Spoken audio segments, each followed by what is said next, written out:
not because he qualified. Abraham wasn't made righteous because he came from a good family. Come on, think about it. I was speaking on the phone last night with one of our guys that is part of our search team for the student pastor that we're fixing to engage into this conversation by searching for a good pastor, student pastor. And we were going back on the conversation, and one of the things that he said, hey, we got X amount of resumes already, and we're going to start the conversation. Let me put it to you this way. If Abraham was applying for our position right now, he would have qualified. Delete out. Abraham was made righteous because he believed God. Are you following? And because of the faith that he placed in God, he was accepted before God. Okay, so here's what I want you to understand, because here's what is a little crazy for me. We were, on Friday, we were at our funeral service, our funeral home. One of our church members' sisters, or aunts, if you want to see the mom or the daughter, whatever you want to see, passed away. And the lady died beginning of the week, if I'm not mistaken. And we were at the funeral home, and you know the place has a lot of people as usual, and we're sharing the gospel, and I couldn't help. I just couldn't help it because I'm sitting there, and several things happened before I actually spoke. But through the whole process of the evening, I was taken back into multiple trips that I have had the opportunity to join, multiple experiences that I've had in multiple locations around the world. And interestingly enough, wherever you go, you always find what is called sacred places. It doesn't matter the culture. I can go back in my mind into Ethiopia. I was in Ethiopia about two and a half years ago. I remember walking into Armenia. I remember when we arrived into Armenia after a very long trip. I mean, we're tired, we're beat. It's about 4 o'clock in the morning. And ironically, listen to me. This is right in the Middle Eastern Europe, okay? We're right beside Turkey, and we arrived into the plane, and the first thing that I saw, getting out of the plane, moving into the lobby, is this huge choir, just amazing choir, singing beautiful songs in Arabic. And they were welcoming multiple leaders from Islam into the country. Not us, obviously, somebody else. But they were welcoming these people. We were in San Antonio 2 weekends ago, and on the Sunday prior to go and see the Spurs win, we were in one of the shopping centers close to the AT&T Center, and we're driving around looking for a restaurant to have lunch prior to the game, and somehow I ended up driving in the alley behind the stores, and I've never seen this before.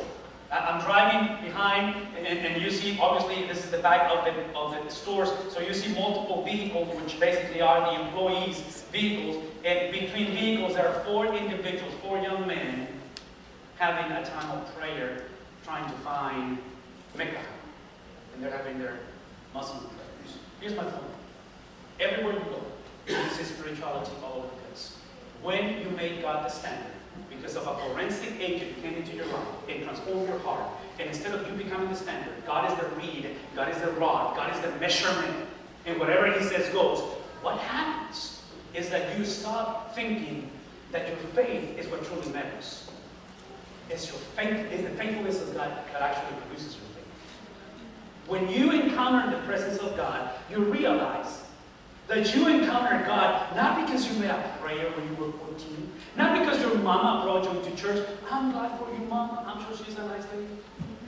Not because of your previous pastor and you were listening to Carmen and Michael Douglas Smith back in the day. See, all those things are important. I'm glad you were doing this and I'm all for that. But here's the bottom line. Before you were conceived in your mother's womb, He chose you. He selected you. He appointed you. He was looking for you, and He's been looking for you since. You and that out. You never woke up and said, you know, today I'm just going to look for God. No, God has been looking for you. So your faith is important. Your faith is important. But you need to understand that faith is nothing else but the byproduct of meeting, encountering, experiencing the God who is faithful. Because if you focus on your faith, listen to me, you're going to start worshiping your ability to seek the Lord. Now, some of you are really good at it. I mean, some of you have degrees on how to seek the Lord. Right? Some of you are experts. Some of us, we get paid to do this, to seek the Lord. So does that make me better than you? More passionate to seek the Lord? No. I am a broken bastard hassle just like you. I have the same issues. I have the same trajectory of brokenness. The only difference is that I have understood, based on what the Bible says, that at the end of the day, it's not my faith and the expansion of my faith and the bigness of my faith. At the end of the day, what truly matters is how big the object of your faith actually is. How big is the object of your faith? So Paul is saying, if God is the measurement, if God is the standard, then the challenge is not about your faith. It's understanding that faith is simply you are faithful when you recognize that God has been faithful to you. Now, as we close today, I want to take you to something that I hope challenges our view of everything that we're saying. Now we're talking about, once again, forensic, outside agent transforms, God becomes a standard. Now it's not about your faith, it's about His faithfulness to you. So faith at the end of the day is a gift that you have received just at the beginning, like salvation. Faith is a gift, it's not something that you possess, it's not something that you exercise, it's a gift. God gives you the ability to trust Him. God gives you the ability to see His faithfulness. God and God alone. Now, with that in mind, what is going to happen? And this is why you need to hold on to the faithfulness of God. Because Paul says, we have. We, not you, not I, we in community, we have. This concept of having, possessing, obtaining is something that was not given to us, is not among us, is not within us because we are faithful. I'm glad we are a 101-year-old church. Yeah, I'm glad for those who paved the way. But at the end of the day, what we have is an ongoing, uninterrupted relationship that God began through this community. What I'm trying to tell you is that there will be some days in your life when you do not feel like a justified person. There will be some times in your life where you're going to question whether God is real. You're going to find yourself either shrinking on your faith or just openly moving into doubt. And you question the existence of God. And Paul wants to remind you, once you go into that stage, you're going to come back to the outside agent. It's not because of you. It's an outside agent. His name is Jesus. He makes God the standard. He makes God the rod, the measurement. And that measurement, what's that? Increases my ability, not to believe in God, increases my ability to see the faithfulness of God. And some of us this morning need to rekindle this faithfulness because some of us, right now as I speak, you don't feel like God has been faithful. Some of us, we're coming into this morning really deceived with what's happened because life took a turn you weren't expecting. Because some of you walked the aisle and you made a covenant and you repeated some vows and you said, until death do us apart. And she has not been faithful to those words. And she walked away from you. Some of you brought into this beautiful world, not so beautiful, crazy world, a beautiful creature. You brought your son, you brought your daughter, and you had all these expectations on how life was going to be. And now the knucklehead is just a rebellious crazy.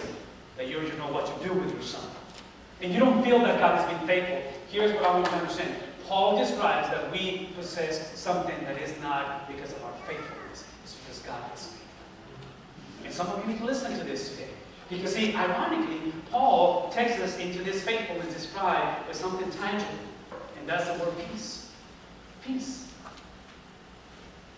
Now, you and I know that this country, our beautiful United States of America, invests a lot of our tax money pursuing peace. Right? The world, we strive for peace around the world. Well, let me preach it this way. I don't believe peace is the absence of conflict. I personally don't. I think conflict sometimes is necessary. It's healthy. Sometimes. Not all the time. But sometimes. But I couldn't help it because, again, sometimes I'm so nervous to do this that I'm just going to do it, trusting that you're going to listen this morning. You're not going to fire me, you're going to get upset. But this is what came to mind. 2 Fridays ago, Fast and the Furious came out. The 7th. Because 6 were not enough. You're going to get 7, right? You're going to get 7. Alright, so you go through this whole mode of movies that they change culture. They change the perception of culture and all this. But the uniqueness of this movie that just came out, several things. This movie has become a very kind of a, I don't know if you remember the Batman movie with the Joker and how the guy, Christian, whatever his name was, the Joker, and the last bat, not the last one, but the one before the last one, he also died. But anyways, Paul Walker ironically died through a car accident a couple of months ago, right? So the whole thing is that according to the reports, according to the interviews, is that he was only able to make or to film 85% of the movie. So Vin Diesel and the whole crew and the directors went to his family and said, "Would you please let us finish the movie in his honor? Would you please let us celebrate his life by completing this movie?" Now, ironically, this guy has a brother that looks just like him. So when you watch the movie, you come to the end of the movie. There's a scene at the end of the movie where basically, I mean, this is after the whole movie, the whole killing and everything that happens in Fast and the Furious. And they are basically the crew, the original crew is sitting on the beach. And you see Paul Walker with Vin Diesel's sister, because obviously you gotta get the sister, right? So, is with the sister, which is the wife, with maybe a 3 or 2-year-old boy. And now the girl is pregnant, expecting another baby, supposedly. This part kind of the drama of the movie. And Vin Diesel, which is the main character, he starts walking away from the scene. This is at the end of the movie. And the remainder of the crew looks and says, are you living without saying goodbye? And obviously Vin Diesel, with his voice, is Vin Diesel, right? He turns around and says, "There's no goodbyes. This is not a goodbye. This is a see you later. This is just a transition." So the next scene, you play this music in the background, and Vin Diesel is driving his vehicle. He's driving, this is all about cars, right? He's driving his car, and when he gets to the stop area, he stops the car, then obviously, a white car, has to be white, a white car shows up and just pulls beside him. And here is Paul Walker looking at him and says, "Are you leaving without saying goodbye?" And this is the whole scenario, which I believe is very real, where everybody is looking at this guy because this guy is literally gone. He's gone. He's not coming back. And they continue the conversation by both them driving, which seems to me a speed limit, I don't know, for the first time maybe. He's going, driving, and eventually the road becomes a Y. And as you and I know, they have to depart from each other because Paul Walker is gone. See, this is the imagery that I want to just convey to you that I believe Hollywood unavoidably in every single movie will bring you back into. They need to understand that somehow we need to have this peace in the midst of this. See, the irony of the story, please listen to me, is that when you embrace the forensic agent, the outside agent, and this agent gives you the ability through the transformation of your heart to see God as the measurement. Is this measurement does not necessarily increase your faith, but increases the object of your faith that has been pursuing you from day one, and now is a reality. Listen to me. The promise that he gave, and I am brought into my mind to Friday, chapter 14 of the Gospel of John. In the conversation in the upper room, when Jesus is about to be crucified, he says this: "Do not let your hearts be troubled." Implication: their hearts were already troubled. And then he goes with this very transforming phrase. He says, "Believe in God, believe also in me." Verse 2, "In my Father's house there are many mansions. If it were not so, I would have told you. Therefore, I'm going ahead to what? To prepare." You remember the story, right? So here's the implication. Jesus never promised the absence of peace. He only promised to be with us in the moment when we go through trials and tribulations. So for us this morning, as we consider this imagery, you've got to come to this because, again, I know this is Vin Diesel, and I know this is Fast and the Furious, and I'm not advocating this movies. They're too violent. There's a bunch of crazy stuff in there. But I had to bring you to this scenario because one of the things that Vin Diesel is going to tell you through his theology and philosophy in Fast and the Furious, it's all about familia. It's all about familia. And is he right? Is he right? Vin Diesel just makes the statement at the end. He says, "It doesn't matter where you go. You will always be my brother." That's what he says. So for us, if you are in this place and you have embraced the vertical invitation to restore the righteousness of God in you.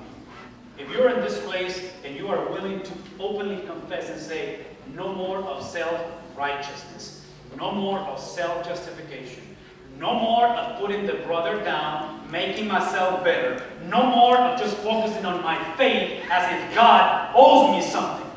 No more of that. No more of just simply wondering whether there is certainty for tomorrow, but I'm going to trust the presence of God. If that's you, and this vertical relationship has been restored, look at me. Here is the way. It needs to be transformed in a horizontal.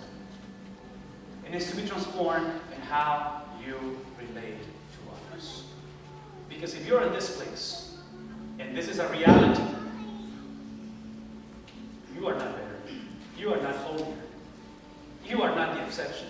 All that it means is that now you're able to look into somebody else's eyes and say, I forgive you. You look into somebody else's eyes and look into their past, and you begin by giving people the benefit of the doubt versus assuming things. You understand, like Abraham, that when God chose you, He chose you to choose many. You understand that this morning, this sacred experience of vertical relationship with God, that you openly declare that God is with you, is for you to understand that now you are the presence of God in a broken world. We had three young men that came to water baptism because they understood that 2,000 years ago there was a man that even though he was in equality with God, he became sin and had to die. Because he was God Himself, dead, couldn't hold him down. And on the third day, this man came back from the dead. His name is Jesus. Now, these three young men that went through water baptism this morning, they just went through the same exemplification, believing and trusting that as they have joined this Jesus through the water grave, they have come into a brand new life in Jesus. But listen to me for a second. This experience of coming back from the water is also a reflection that one day can be tonight, can be tomorrow, can be 200 years from now. One day, the heavens are going to split, just open, wide open, and Jesus is coming back again. And those who are, watch this, watch the language, those who are asleep will come back from the dead. Everybody with me? Those who are asleep, not dead, but asleep, coming back from the dead. The good news of the gospel is something that I want to remind my three brothers this morning is when they went inside the water, and I was there, they went inside the water, and when we brought them back up, not only you are coming back into a new life with Jesus, you are coming back into this. Look at this.